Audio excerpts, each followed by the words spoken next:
My name is Crystal, and welcome back to our YouTube channel, Bible Based Teens. Today is Monday, November the 24th, and this is our new scripture verse for this week. And before I get started, I just want to say if you like the content of this channel, please go ahead and like and subscribe so you can get our new content week after week. And don't forget, if you have any thoughts, place them in the comment section below so we can get the conversation started. So let's get to it. So our new scripture verse for this week is going to be Joshua chapter 1, verse 9. And the scripture reads, "Have I not commanded you to be strong and courageous?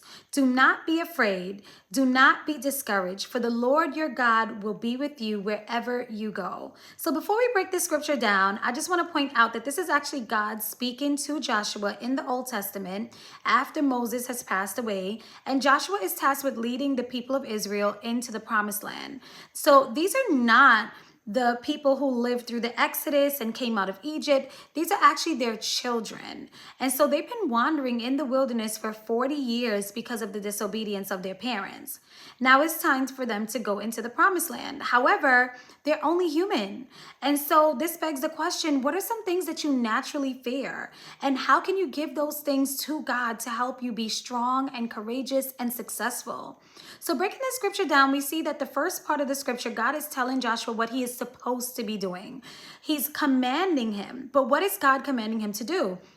He's actually commanding him to go against his natural feelings and be strong and courageous, not because of his own power, but because of God's power that makes him strong and courageous. So this begs the question, when we are faced with challenges in life, do we rely on our own strength or do we rely on God's strength to bring us success?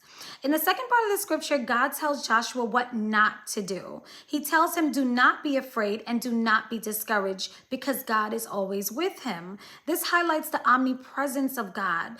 That means that God is not only everywhere, but he's also with him every time. This concept highlights the sovereignty of God and shows a very important part of his nature that we need to understand. And so this begs the question, do you believe that God is always with you no matter the day, hour, or time? The scripture also has some words that stand out. And so one of the words is strong. The Hebrew word for strong is shazak, which means to be firm or courageous. And the Hebrew word for courageous is ve'emataz, which means to be courageous and bold. So in essence, God was telling Joshua to be courageous twice. This emphasizes how much God values courage in us as his children. This begs the question, how courageous are you to do the things that God is calling you to do? So that's all I have for you today.